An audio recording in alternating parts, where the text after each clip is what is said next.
Hi, my name is Wayne Walker. I'm a master hypnotist and I own a company called Reflective Mind Hypnosis. And if you're watching this video, you're watching this video to get information about hypnosis and weight loss. And I'm going to take just a few minutes and explain the relationship of hypnosis and weight loss, what it can do, what it can't do, and hopefully by the time I'm done, you'll understand a little bit about the value of hypnosis. And then I would encourage you to contact me. Talk to me about the different programs I have for weight loss. I've got 3 different programs, and they're each unique, that I work with people on. And depending on what their needs are, depending on the type of person and what they're trying to accomplish. So that's what I'm going to do right now. Also, I'm going to be a little bit informal. This is not scripted. I'm going to be talking off the top of my head, simply because I don't like scripts. I'm not one to follow, A, B, and C. I tend to say what's on my mind at the time. So anyway, let me get started. Hypnosis and weight loss. Hypnosis, and there's been a lot of stuff in the news as of late concerning hypnosis and weight loss. One of the programs that people may have heard about is hypno-lap band surgery. Hypno-lap band surgery, which is basically lap band surgery done under hypnosis, and it has a very high success rate in terms of for particular types of people. And what I mean by that is that if you would qualify, if you're somebody that would qualify for lap band surgery, the real surgery, then you definitely want to do this before you do the surgery, because this is all natural. The regular surgery for lap band has about a 60% success rate, meaning that 40% of the people that do it don't get the benefit from it for a whole variety of reasons. And plus you're dealing with surgery, cutting into the body and that, so you have your own problems there. So that's one program that I do. The other one's called Hypno Blue Weight Loss System. Very in-depth program, very intensive. So the person's got to be very committed. And then I have, a standard, 3-session program type of thing for general weight loss. So it just depends on what a person's needs are. Now let me just cover this real quick in terms of hypnosis and how it relates to weight loss. You've already been hypnotized to be exactly where you're at. You have a way that you eat, the way that you approach food, the way that you look at food, the way that you either exercise or don't exercise. So all of these things play into being healthy and being at your optimum weight. And the success of weight loss in general has a very, very, very, very, very low success rate. Meaning this, only about 1.5 to 1.75%. That's 1.5 to 1.75% of the people who approach or get on a diet, exercise regimen, or whatever it is to reach a specific goal actually succeed.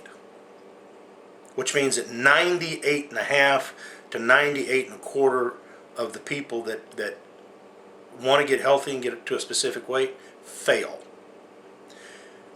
And it has nothing to do with the program that they're on. The program that people go on, I don't care if it's a Scarsdale diet, the grapefruit diet, the Fruit Loop diet, the Weight Watchers, I don't care what it is, they all work. They will all succeed at you losing weight, because there's only 2 ways, there's 2 things to consider. Reduce your caloric intake, move your body more. And those 2 things combined will create a deficit and you'll lose weight. That's the reality of it. I don't care how you do it, but that's what it is. Now, there are some ways that are better to achieve that than there are others. It's like I always tell people, there's 100 ways to skin a cat, as we used to say. And they're all correct, because the cat gets skinned. However, there are some ways that are better, more efficient. So, and that's where hypnosis comes in. Your efficiency at being where you're at right now is very efficient. You've accomplished your goal. Even though on a mouth side, people say one thing and what they want to achieve, this up here, the subconscious, because of the programming and the habitual mind, is counterproductive. The subconscious will always win. So regardless of what you say, if you're programming your subconscious, your habitual mind is not in tune to what you are saying or saying what you want, this will always win.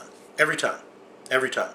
That's why most of the programs out there fail, because people do not deal with the 6 inches up here. They do not reprogram this to support what they're trying to accomplish, because you have to make it a part of you. See, where you're at right now is a part of you. It is internal coming from external. It is your being. It's your core value, if you will. And right, wrong, or indifferent, that's the way that it is. So what has to happen is you have to change this up here, make it internal, that if you're wanting to make changes and get healthy, you have to make this, internalize this to bring it out. Because otherwise, it's like this remote control here. This is an external thing. I can beat on myself all day long trying to get this to be a part of me, but it'll never be a part of me. It's like it's like having a coat. When you get cold, you put a coat on. When you're warm, you take it off. That's external. It serves its purpose in it, and that's willpower. That's here. Take it off, put it on. Take it off, put it on. You get tired of taking your coat off, put it on. That's what the whole thing about hypnosis is. It makes it a part of you to where that can come out. I was listening to another hypnotist explain how many, in him dealing with clients, because clients always ask, well, how many sessions would I have to do to accomplish my goal, to make it, to make it work? Well, this isn't a magic bullet. I mean, it's going to work, because you only need 3 things to be hypnotized. That's the willingness, and I always say an IQ above 60, and follow instructions. Those 3 things right there, as long as you're willing to follow those 3 things, you have those 3 components, you can be hypnotized. It can work. Okay?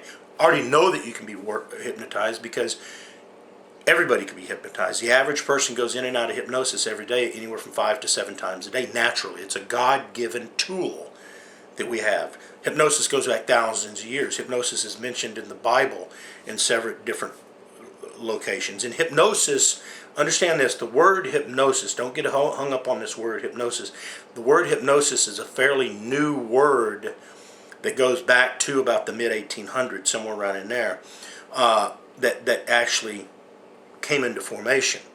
There's a vast history to hypnosis, and it goes back thousands of years.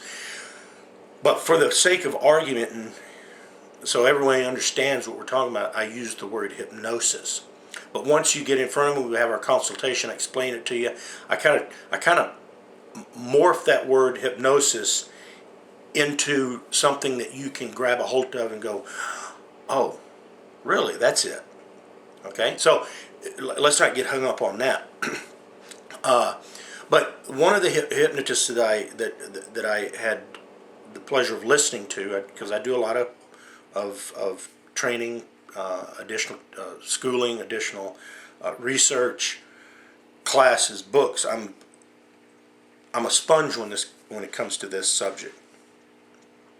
But people always ask how many sessions, and the hypnotist explained it like this. As a hypnotist, I'm a bus driver, and you're going to get on my bus. Well, if you get on my bus, you have a destination in mind.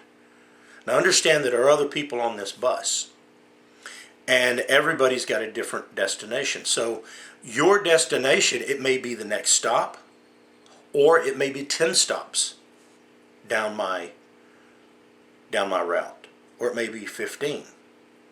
However many it is of what your stop is, that's what it is. You cannot argue with the process or the price that you're going to, and when I say price, I'm talking about what you have to do. That's your price. Okay? I'm not talking about cost. I'm talking about price. So you're going to get off when you need to get off. When you've gotten what you need to get, you'll get off. And as a result of that, I meet people, I work with people, I set up minimum standards so we can. It's very measurable to go as we move along. There are certain things that you have to do on a daily basis.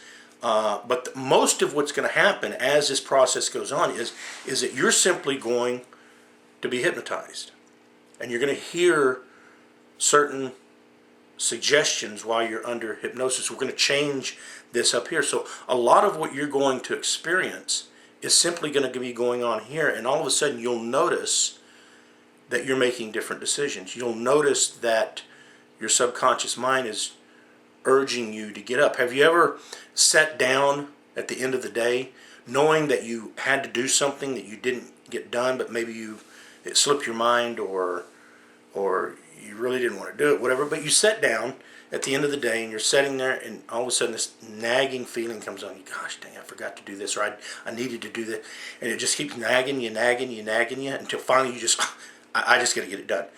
Well, that's essentially what we're talking about. That's the subconscious at work. The number one goal, or the number one job, if you will, of the subconscious is to simply protect you. And that protection comes in a lot of different forms. It comes out in a lot of different ways. And it's going to protect you, right, wrong, or indifferent, based on the programming that's in it. So if that programming is not the best, if it's one of those ways it's not the most efficient way to skin the cat, then that's what it's going to do. So it's a complicated thing, but it's really not complicated. It's really simple. It's almost stupid simple. And when I meet with people, I haven't sat down with a person yet that was not in some way skeptical or apprehensive or nervous or whatever you want to call it. There's a thing going on there, and that's to be expected, because you're embarking on something you don't know a whole lot about. But I have to be honest with you, by about the third session,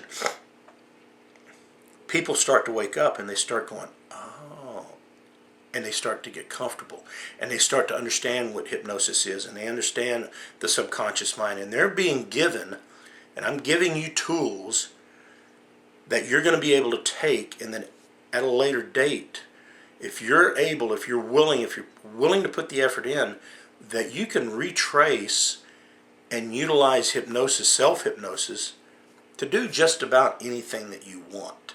Weight loss in of itself is, in fact, a complicated esse. And what I mean by that is I want you to picture a wheel. Maybe like an old wagon train wheel, the wooden wheels with the spokes. That wheel represents weight loss. And now I want you to think about all the spokes. Each one of those spokes is an issue with weight loss. And what I mean by is this: maybe one spoke is the exercise. The other spoke is the type of food that you eat.